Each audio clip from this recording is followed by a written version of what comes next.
كل قطرة دم بشرياني تهتف باسمك يا حسين.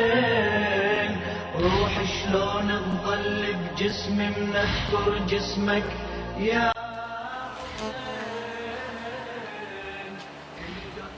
تبرز عند الإنسان في مرحلة البلوغ عدة غرائز،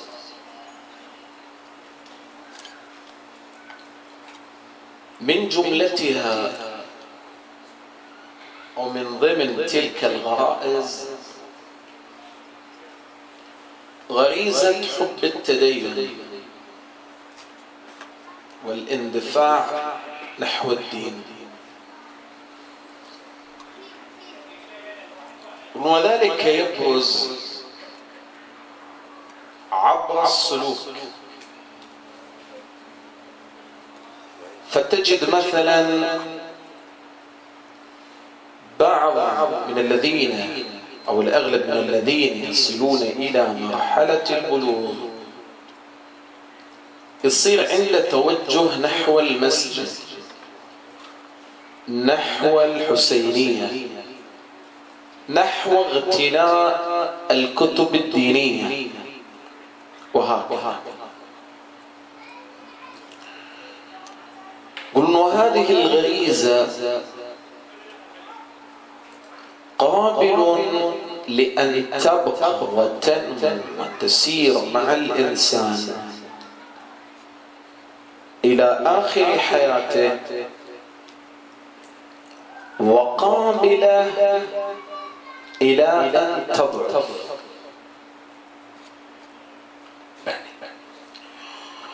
ويقولون ضعفها يعني ابتعاد صاحبها عن خط الدين وخط الالتزام وعن كل ما يقربه أو يذكره بالدين. يقولون ولعل الابتعاد لا يكون ابتعاد ذاتي، قد تكون هناك أسباب منفرة في خط الالتزام، سلوك الالتزام. يقولون قد هناك تكون في عوامل محفزة، عوامل منفرة. شو الأسباب، شو العوامل اللي تخلي الواحد أو شو العوامل اللي تضعف نسبة الاندفاع الديني أو عشق الدين أو معذرة عشق التدين؟ يقولون هناك عدة أسباب، من أبرزها التصادم مع أشخاص غير حضاريين. واحد دخل إلى مسجد مثلا أو إلى حسينية،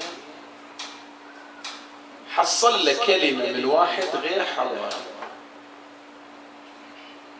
لعلها الكلمة عملت على ضرب ذاته فعلها الأساس عممها على الكل. كل من له ارتباط هالمراكز حسينية مسجد كلام بهالمستوى. العامل الأول إذن تصادم الشخص مع أشخاص لا حضار غير حضار. اثنين، صعوبة بعض العبارات من المتكلمين. واحد بيروح إلى مسجد أو إلى حسينية يقابل شخص معين، أو لا في بعض الأحيان تصير مع طلبة العلم. فلان راح يكلم الشيخ، قال أنا ما أفهم على عباراته، عنده كلمات اللي ما أفهمها. ليش ما تفهمها؟ قال خصوصا لما يجلس يتكلم لي باللغة العربية وما أدري إيش هذا أنا ما أفهم. صعوبة بعض الأحيان تشكل عامل تنفيذ. ما يتقرب. رقم 3 من عوامل التنفير أيضا إضافة إلى ما تقدم تقييد الحريات. واحد يشوف نفسه مثلا في مجالس الذكر أو مجالس أهل العلم إنه مقيد، كلامهم في إطار محدود، واجب مستحب مكروه، أكثر من كذا ما. يتخطر لي قصة عن أحد الشباب المرحين اللي عندهم روح طيبة أمثالك، حضر عند الشيخ توج تقريبا من الجمهورية أو كذا في الدراسة، قضى عمر في الدراسة ونزل. لكن هالشخص هذا بالأصل طبيعته مرح، ما عنده أي مشكلة. جلس هو معتاد في الجلسة الاعتيادية، الشباب المؤمنين هو ملك المجلس، بيضحك هذا وبيمزح ويا هذا وبيحكي ويا هذا شيء من القبيل، يعني مجلسه عامر بالابتسامة، قد ما يتعرض إلى الآخرين لكن مجلسه عامر بالابتسامة. زين اضطر بيجيب نقطة تجلس رجاء ليرحم والديك، بيتكلم في كلمة رجاء مكروه بيجيب سالفة خلاص الشباب رايحين الحين يجيبوا لنا روايات كلام شو اللي طيح حظي جابني عندك. لو ادري من السالفة هالشكل انا ما جيت. طبعا هذه يقولها باسلوب اللطافة، طبعا عنده مشكلة فيها مثل ما قلت اسلوب اللطافة.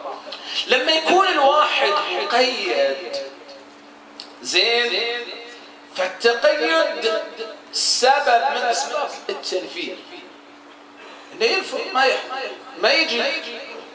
مثلا لما اكون في مجلس الحسين، اذا ما اقدر اشرب وابتسامتي محسوبه والشيء من هذا القبيل محسوب، البعض يقول انا اجلس اتسمع في بيتنا نحن، اذا بجلس لا اجلس في الخارج، اجلس في الخارج واتسمع، او على اخر المجلس ادخل ما دام بجلس في حاله تقييد اجلس برا او اجلس بلا او شيء. فتقييد الحريات سبب من اسباب النفور.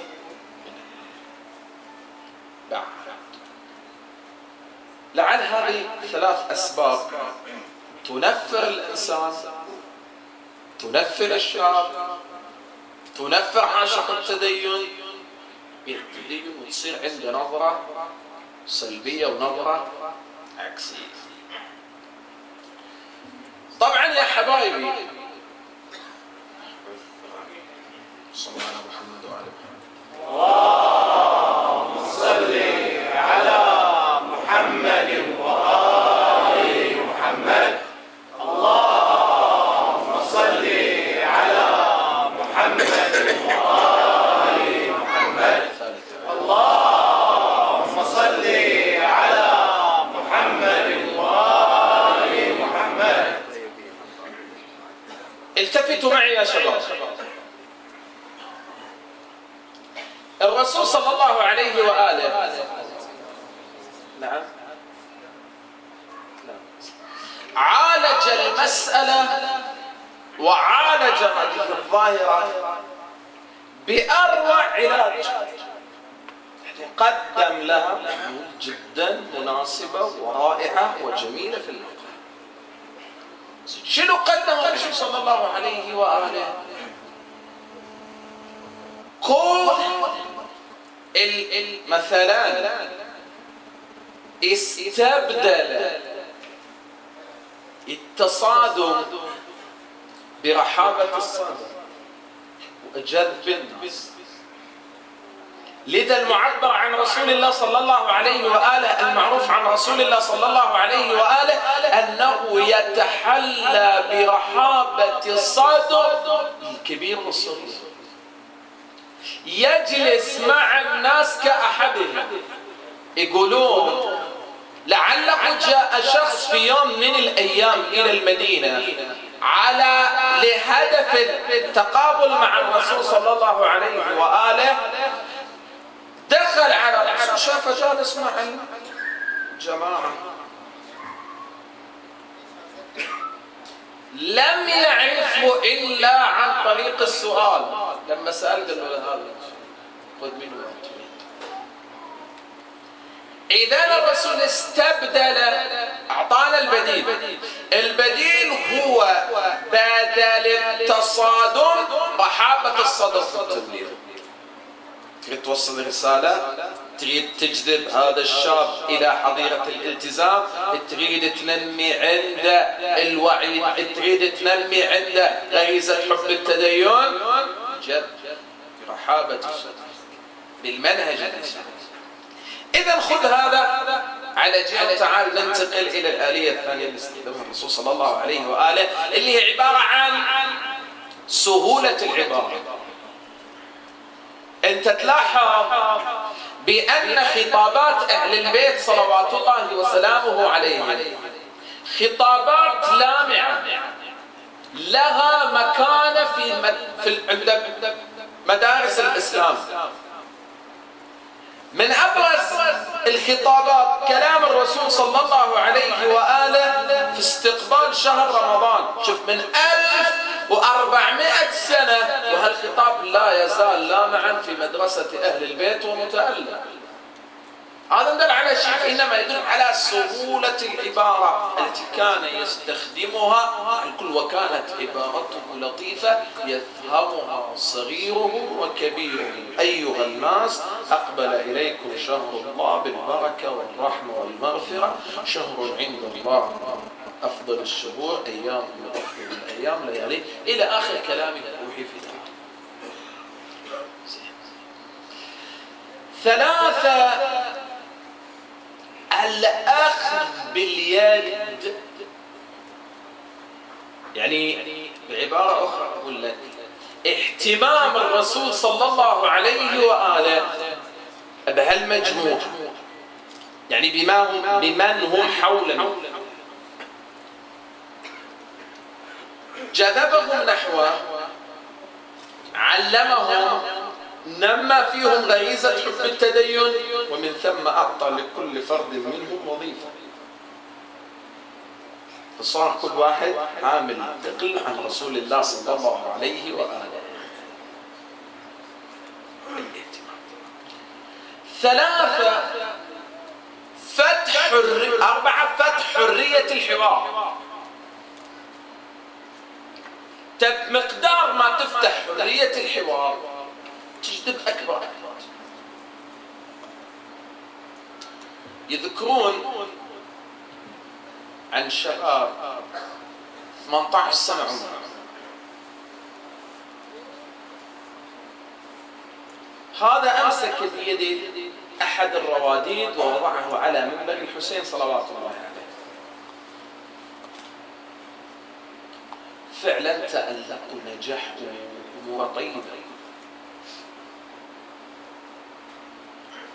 جاء في أحد السنوات بيشارك، فما شاف له مجال، قال المجال مغلق. المجال مغلق يعني تحميه. دخل في الخدمة، عز منه يترك.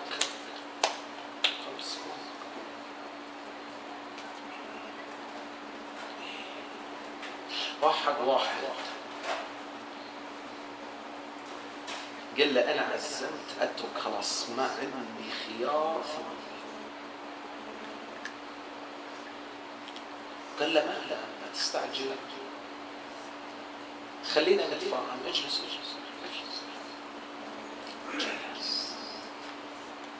شو اللي صاير له؟ بس منه والطريق جيت تترك الخدمة فوضى.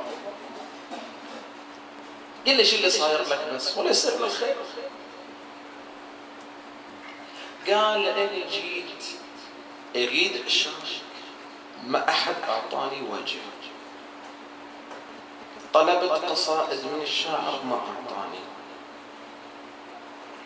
طلبت مجال هم مجال ماكو. قل لعل ذاك الرجل يتحلى بشوية حكمة. قال طيب احنا الآن في أي يوم من شهر محرم؟ قال في اليوم الثاني. قال والناس مجهزة حق اللطم قبل كام؟ قبل شهر. قال معناته أنت متأخر. قال إيه متأخر، لكن وإن كان هذا مو عذر إني أمنع الخدمة. قال لا، إحنا وياك إنه عذر، لكنه إخلال بالنظام اللي رسموه قبل شهر. أنت لو رسمت خطة زين وجالك واحد في لحظة وبس قدم أو أخر، شكون موقفك؟ هدفنا واحد، هدفنا خدمة الحسين. مو هذا هدفك؟ قال له بلي هذا هدفي خدمة الحسين. قال له إذا الحين لو إجا واحد وخرب النظام اللي أنت مرتبه قبل شهر شو يصير فيك؟ سكت. قال له شوف، أنت تريد تترك الخدمة، خدمة الحسين، تعرف شنو معناه؟ معناه أنك تغضب صاحب الزمان عجل الله فرجه الشريف. أنت الآن في عناية صاحب الزمان. إذا تبتعد عن خط الحسين معناته أنك تغضب صاحب الزمان. في أمان الله. افتر اللي يهمنا في الموضوع كله شنو نتيجة هالحوار؟ شنو نتيجة الأخذ والعطاء اللي دار بينهم؟ إجال ذاك الشاب في يوم ثاني وهو مبتسم يقول له عثرت على قصيدة واتضح أن الجدول فقط إلى ليلة 10 وإن شاء الله أشارك ليلة 13. إذا غاية ما في الأمر هو إعطاؤه دافعا معنوي، إعطاؤه دافعا معنوي يرغبه في الخدمة، إعطاء عامل التخويف لترك الخدمة، يسير الإنسان في مجاله نحو هدفه. طبعا هذا قضية الحوار وكلتها إلى الأخير لأنه مستمد من مدرسة كربلاء. الحسين صلوات الله وسلامه عليه خلق حوارا مفتوحا أمام أصحابه في ليلة عاشوراء وترك المجال لكل شخص يعبر كيف يشاء. كل واحد كان يعبر عن عمق إيمانه، عن قوة بصيرته. أما الثلة من الشباب فكانوا يعبرون عن اندفاعهم في الدفاع عن الدين والدفاع عن رسول الله، عن جهود رسول الله، والدفاع عن جهود أمير المؤمنين صلوات الله وسلامه عليه. من أبرزهم القاسم ابن الإمام الحسن. بينه وبين الإمام الحسين كلمات جميلة، عبارات راقية، جدير بالإنسان أن يتأملها. بني أو في ليلة عاشوراء يشير الحسين إلى أصحابه علمهم مصارعهم، فلان أنت تقتل وأنت تقتل وأنت تقتل تقتل. يوقف القاسم على قدميه. حرية الحوار. يوقف القاسم على قدميه ويقول وأنا يا عم أقتل. قال كيف تجد طعم الموت عندك؟ قال في سبيلك أحلى أو أشهى من العسل. قال وأنت تقتل، هذا محل الشاهد، وأنت تقتل وولدي الرضيع يقتل. قال عم حسين القوم يهجمون إلى الخيام، يدخلون الخيام، يأخذون الرضيع من حجر أمه ويقتلونه. قال لا يا ولدي، بل أنا الذي أذهب به إليهم، أنا أوديه، يسقوه الماء فيقتلوه. جاء يوم الحسين، اليوم الموعود. قبل أن أختم هناك إشارة للجمعية، رجال الجمعية، دعم الخاص لكافل اليتيم وغيره، وأنتم لكم الإسهام ويد الخير في ذلك، ولعل الإخوة وزعوا بعض الظروف الخاصة بهذا عند النساء وعند الرجال، فلا تقصروا ولكم الأجر والثواب إن شاء الله. أكو ظروف الظهر موزعة، الجماعة موجودين في الخارج لخصوص الجمعية لكفالة اليتيم وغيرها.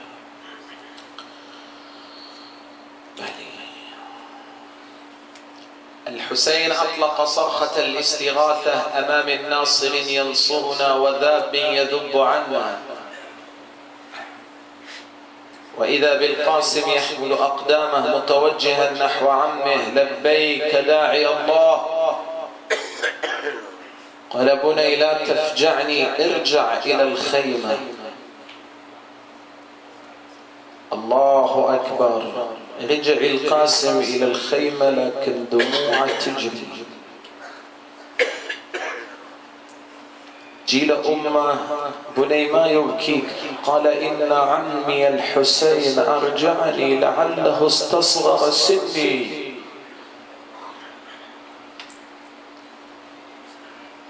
لعله تذكر العادة التي أعطاها إياه الإمام الحسن، أخذ العادة فتحها قرأها، عرف ما فيها، توجه نحو عمه، عمي خذ وقرأ. أخذها الحسين قرأها، جرت دموعه على خده.